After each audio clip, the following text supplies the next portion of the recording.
अऊज़ु बिल्लाहि मिनश्शैतानिर्रजीम बिस्मिल्लाहिर्रहमानिर्रहीम अल्हम्दुलिल्लाहि रब्बिल आलमीन अस्सलातु वस्सलामु अला मुहम्मदिन व आलिहि अत्तय्यबीन अत्ताहिरीन। मोहतरम नाज़रीन, फ़िक़ही मसाइल का जो सिलसिला कंपटीशन की शक्ल में चल रहा है और जिसमें शौक़ के तौर पर, तशवीक़ी तौर पर एक मुख्तसर सा जायज़ा इनाम आप हज़रात की खिदमत में रखा गया कि जो फ़र्स्ट आएगा उसे माइक्रोवेव और जो सेकंड आएगा उसे हम एक दूसरा गिफ्ट मिक्सर की शक्ल में देंगे, ग्राइंडर और मिक्सर, और जो थर्ड आएगा उसे एक आयरन प्रेस देंगे। ये इनाम जो हमने यहाँ पे रखा है ये सिर्फ़ आपको शौक़ दिलाने और सवाब की गरज से है। ये इनाम जिसको मिलेगा या जो देगा, जिसने मसाइल बयान किए या जिसने मसाइल सीखे, जिसने मसाइल को लिखा, ये सब अजर व सवाब के अंदर शरीक हैं। लेकिन अगर कोई आप हज़रात में इनाम ना पा सका और फ़र्स्ट ना आ सका, इनाम उसे नहीं मिला, तो वो ये हरगिज़ ना सोचे कि वो ख़सारे में है। वो ख़सारे में नहीं है, नुकसान में नहीं है। अगर यहाँ पर 50 मसले भी इन वीडियोज़ में बयान हुए हैं, इनमें से अगर 25 भी आपके जहन में रह गए तो आप कामयाब हैं, आप कामरान हैं और आप पास हैं, आप फ़र्स्ट हैं। यानी यहाँ असल हदफ ये है कि हम दीन सीखने की बात कर रहे हैं। हाँ, अगर कोई फ़र्स्ट आता है, बहुत मेहनत करता है और इनाम हासिल कर लेता है तो वो वाक़ई काबिल तारीफ़ है और वो उसका अपना ज़ाती कमाल है कि वो इतनी मेहनत करेगा। सवालात पर गुफ्तगू चल रही थी और हम यहाँ पहुँचे थे कि सवाल ये है कि क्या निकाह फ़ोन पर पढ़ा जा सकता है। जी, निकाह पढ़ने के लिए हुज़ूर शर्त नहीं है, यानी निकाह आप फ़ोन पे पढ़ सकते हैं।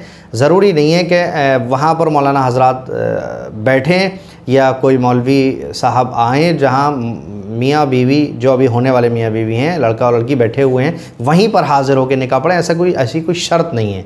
अगर फ़ोन पे कोई निकाह पढ़ता है तो भी कोई हरज नहीं है, फ़ोन पे निकाह हो सकता है। क्या अपना निकाह ख़ुद पढ़ सकते हैं? जी बेशक। अगर आप जो है क़स्द इंशा के बारे में, आप अरबी के सीगों के बारे में जानते हैं तो आप बिल्कुल अपना निकाह ख़ुद से पढ़ सकते हैं। बेहतर है कि निकाह को अरबी में ही पढ़ा जाए। क्या निकाह के दरमियान दो आदिल की गवाही ज़रूरी है? दो आदिल की गवाही, देखिए निकाह में सबसे पहली शर्त यह है कि लड़की राज़ी हो, उसके वालिद राज़ी हों, महर जो रखा गया है वो अदा करने पे आप कादिर हैं और दोनों में जो है वो आपस में करार हो जाए कि भाई इतना महर है, बस ये शादी हो गई। अब आदिल दो वहाँ पर मौजूद हैं या मौजूद नहीं है, इससे निकाह के सही होने या सही ना होने से कोई ताल्लुक़ नहीं है। निकाह बिल्कुल सही होगा। आपने जो है वो लड़की की इजाज़त और घर वालों की मर्ज़ी के साथ शादी कर ली। आदिल अगर गवाही देने के लिए कहा वहाँ पे नहीं है, कोई हरज नहीं। हमारे यहाँ निकाह में यानी फ़िक़्ह जाफ़री में निकाह में गवाह होंगे, ऐसी कोई शर्त नहीं है। गवाह हों या ना हो, निकाह आपका दुरुस्त है। अलबत्ता तलाक़ के लिए गवाह ज़रूरी है। तलाक़ हमारे यहाँ बग़ैर दो गवाहों के, बग़ैर दो आदिल गवाहों के नहीं होती है। फ़िक़्ह जाफ़री में आदिल दो गवाह चाहिए अगर तलाक़ के सीग़े जारी किए जा रहे हैं, तलाक़ हो रही है। अब सवाल ये है कि अगर लड़की के वालिद ना हों और दादा भी ना हों तो क्या उसकी वली माँ है, उसकी इजाज़त के बग़ैर अक़्द होगा या नहीं होगा? देखिए, अगर किसी लड़की के वालिद भी नहीं हैं और दादा भी नहीं है तो विलायत ख़त्म हो गई। लड़की का वली या तो उसका बाप होता है या लड़की का वली उसका दादा होता है। माँ या बड़ा भाई या बहन ये विलायत का हक़ नहीं रखते हैं। हाँ, अलबत्ता इनसे मशवरा लेना, इनके साथ शरीक रहना और इनकी मुखालिफत ना करना, चूँकि लड़की उनके पास है, ये सब अच्छी बात नहीं है। लेकिन माँ की इजाज़त निकाह में शर्त नहीं है। उसके बाद सवाल यह है कि अपनी उम्र से बड़ी लड़की से शादी करना कैसा है? शादी अपनी उम्र से बड़ी लड़की से करने में कोई हरज नहीं है। उम्र कम हो या ज़्यादा हो, शरीयत ने ऐसी कोई पाबंदी नहीं लगाई। अलबत्ता यहाँ पे एक लतीफ़ा जो मुझे याद आया, कहते हैं कि लड़के को चाहिए कि वो अपनी उम्र से 2-3 साल ज़्यादा बड़ी लड़की के साथ शादी करे ताकि मैच्योरिटी दोनों की बराबर हो जाए। चूँकि होता ही है कि लड़के ज़्यादा अक्ल इस्तेमाल करते हैं, ज़्यादा समझदार होते हैं। वे शादी के बाद वो चाहते हैं कि भाई जो मैं कह रहा हूँ वो 100% मेरी वाइफ क्यों नहीं समझ रही है। तो अगर आप अपने से 2-3 साल बड़ी लड़की के साथ शादी करते हैं तो फिर समझदारी बराबर हो जाएगी और बैलेंस हो जाएगा और फिर सिलसिला अच्छा चलेगा। लेकिन यहाँ पे कोई इस्लाम ने शर्त नहीं लगाई शादी के लिए उम्र ज़्यादा हो, कोई मसला नहीं है। शादी में वलीमा करना वाजिब है, शादी में वलीमा करना मुस्तहब है, शादी में वलीमा करना वाजिब नहीं है। शादी हमारे इस्लाम ने बहुत ही एक सस्ता और बहुत मुख्तसर फार्मूला बताया कि आप बस राज़ी करो, मेहर रखो, निकाह पढ़ो, बात ख़त्म हो जाए।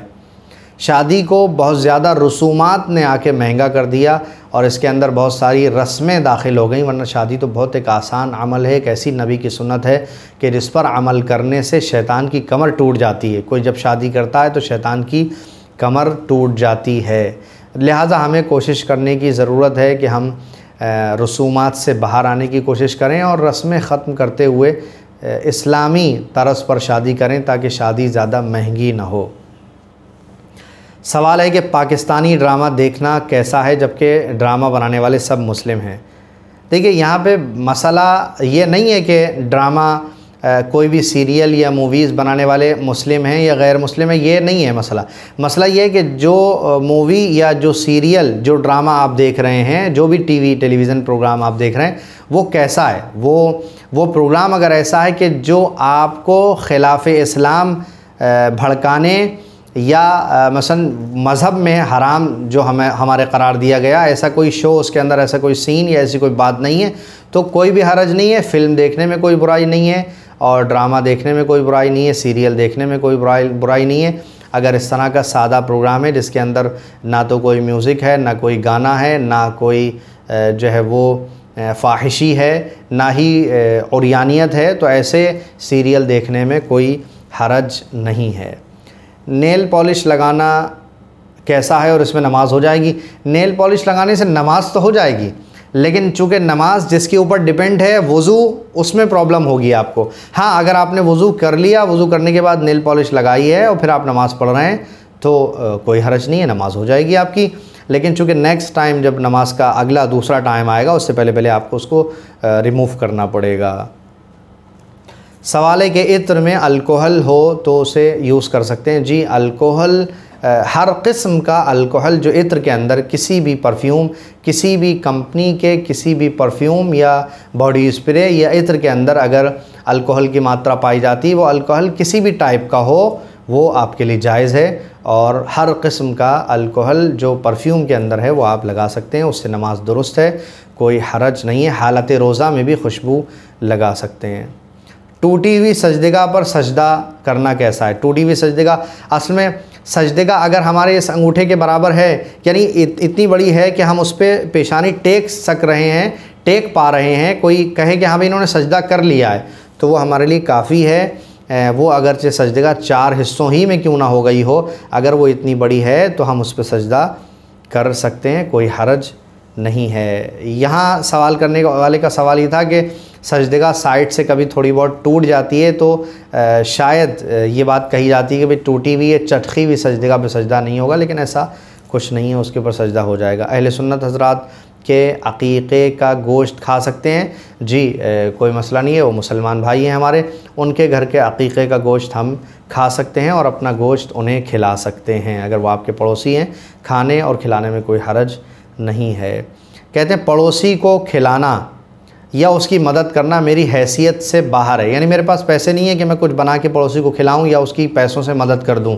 तो ये जो कहा जाता है कि पड़ोसी के बहुत सारे हक़ होते हैं, पड़ोसी के हुकूक़ अदा करना चाहिए, तो अगर मेरी हैसियत नहीं है, मेरे पास पैसे नहीं है, तो क्या फिर भी मैं पड़ोसी के हक़ में कोताही करने वाला समझा जाऊँगा? सवाल बहुत अच्छा है। देखिए, आपको यहाँ पे ये बात समझने की ज़रूरत है कि अगर आपके पास पैसे नहीं हैं, आप उसकी मदद नहीं कर सकते, तो आप मुस्कुरा सकते हैं, आप जो है वो उसकी किसी मुश्किल में फ़िज़िकली प्रेजेंट होके उसकी मदद कर सकते हैं। आप मुस्कुराना और सलाम करना, अच्छे से मिलना, ये भी एक बेहतरीन अंदाज़ है पड़ोसी के साथ उसका हक़ अदा करने का। इस्लाम ने ये नहीं कहा कि भाई आप किसी की मदद करोगे, आपके पास हो या ना हो, आप कहीं से लाओ मगर उसकी मदद करो, नहीं, ऐसा नहीं है। हाँ, आपसे जो पॉसिबल है, जो इम्कानात पाए जा रहे हैं उसके साथ हुस्न सलूक के लिए, अच्छा बर्ताव करने के लिए, वो आप उसके साथ पेश करें। ख़तना करवाना कैसा है? ख़तना करवाना ये बहुत ही ध्यान से सुनने की बात है। ख़तना एक ऐसा अमल है कि जो वालिदैन के लिए, जब बच्चा नया घर में आया है, अभी विलादत हुई है, तो ख़तना करना वालिदैन के लिए, उस बच्चे के लिए मुस्तहब है, ये मुस्तहब अमल है। लेकिन अगर किसी वालिदैन ने अपने बच्चे की ख़तना नहीं की और बच्चा जब बड़ा हो जाता है और अहकाम शरइया उसके 15 साल होने के बाद अहकाम उसके ऊपर लागू हो गए, नमाज रोज़ा वाजिब हो गया, वो मुकल्लफ़ हो गया, तो अब उसके ऊपर जो है वो ख़तना अपनी करवाना वाजिब है। वालिदैन के लिए मुस्तहब था कि वो बच्चे की ख़तना करवाएं, लेकिन अगर किसी की ख़तना नहीं हुई है तो अब उसके ऊपर वाजिब है कि वो अपनी ख़तना करवाए, उसके लिए ज़रूरी है। माह मुबारक रमज़ान में क्या मस्जिद में इफ़्तारी भेजना ज़रूरी है? देखिए, यहाँ भी इक़्तिसाद का मसला आता है, तो यहाँ हैसियत की बात है। अगर आपके पास गुंजाइश है, अल्लाह सुब्हानहू व तआला ने आपको इतना नवाजा है, तो आप मस्जिद में इफ़्तारी भेजें। मस्जिद में नहीं, महल्ले में इफ़्तारी भेजें, हर रोज़ भेजें, जितना हो सके मोमिनीन के रोज़े को इफ़्तार करवाएं। खाना नहीं खिला सकते, सिर्फ खजूर से इफ़्तार कराइए, आपको सवाब मिलेगा। लेकिन अगर आपकी हैसियत नहीं है, आपके पास नहीं है, कोई ज़रूरी नहीं है। इस्लाम बहुत आसान दीन है, आपके ऊपर कोई जबर नहीं है, किसी ने लागू नहीं किया कि आप इफ़्तारी भेजेंगे। अगर है तो भेजिए, बढ़ चढ़ कर हिस्सा लीजिए, और नहीं है तो आपके ऊपर वाजिब नहीं है। माह मुबारक रमज़ान के आखिर में ईद के लिए नए कपड़े बनाना ज़रूरी है। यहाँ पर भी बात वही आती है। देखिए, साफ़ सुथरे कपड़े पहनना तो हमेशा हमारे लिए ज़रूरी है। नए कपड़े पहनना ईद के दिन हमारे लिए बाइस अजर सवाब है, मुस्तहब है। नए कपड़े पहनना चाहिए, एक दूसरे की ख़बर लेना चाहिए, एक दूसरे से मिलना चाहिए। लेकिन अब इसका ये मतलब नहीं है कि अगर हमारे पास पैसे नहीं है और गुंजाइश नहीं है फिर भी हम नए कपड़े लेंगे। वाजिब नहीं है, इस्लाम की कोई ऐसी चीज़ नहीं है कि जिस पे ज़ोर दिया गया हो कि नहीं, आपके पास पैसे हों या ना हों मगर आप जो है वो नए कपड़े ईद पे बनाना, ऐसा कुछ भी नहीं है। क़ुर्बतन इलल्लाह की नीयत हम रोज़े में करते हैं, नमाज में करते हैं। क़ुर्बतन इलल्लाह की नीयत का क्या मतलब है? क़ुर्बतन इलल्लाह, क़ुर्बत यानी नज़दीकी, इलल्लाह यानी अल्लाह की तरफ। मैं नमाज़ पढ़ता हूँ, गुस्ल करता हूँ, वज़ू करता हूँ, हज करता हूँ, रोज़ा रखता हूँ, ज़कात देता हूँ, मैं जो भी काम करता हूँ क़ुर्बतन इलल्लाह होना चाहिए। मैं अगर अपनी बीवी के साथ मदद कर रहा हूँ, हेल्प कर रहा हूँ घर के अंदर, तो भी मुझे नियत करना चाहिए कि परवरदिगार तेरी क़ुर्बत की खातिर मैं ये काम कर रहा हूँ। अपने हर काम में अल्लाह की क़ुर्बत की आप नियत करें, ताकि आपको अंदाज़ा भी रहे कि भाई जो काम कर रहे हो वो इस लायक है कि अल्लाह की क़ुर्बत उससे हासिल होगी आपको। तो क़ुर्बत का मतलब, क़ुर्बतन इल्लाह की नियत का मतलब यह है कि आप अल्लाह से करीब होने के लिए इस काम को अंजाम दे रहे हैं। अब यहाँ पर जो बात बहुत ही ज़्यादा लिहाज करने और ध्यान रखने की है, तवज्जो देने की, वो ये कि जब आप नियत करें तो आप ये कहें क़ुर्बतन इल्लाह, ये न कहिए क़ुर्बतन इल्लल्लाह। पहले भी आपको बताया था कि क़ुर्बतन इल्लल्लाह का मतलब ये है कि अल्लाह के अलावा किसी और के लिए आप ये काम कर रहे हैं। क़ुर्बतन इल्लल्लाह का मतलब ये है कि आप खालिसतन लिवजहिल्लाह, अल्लाह के लिए ये काम खुलूस से उसकी क़ुर्बत के लिए अंजाम दे रहे हैं। रोज़े की हालत में, माह मुबारक रमज़ान में रोज़े में पार्क घूमने जाना कैसा है? बज़ाते ख़ुद कोई हरज नहीं है इस अमल में। आप हालत रोज़ा में हैं तो आप ऐसे काम को अंजाम न दें जिससे रोज़ा बातिल हो जाता है। पार्क जाके घूमने में कोई हरज नहीं है।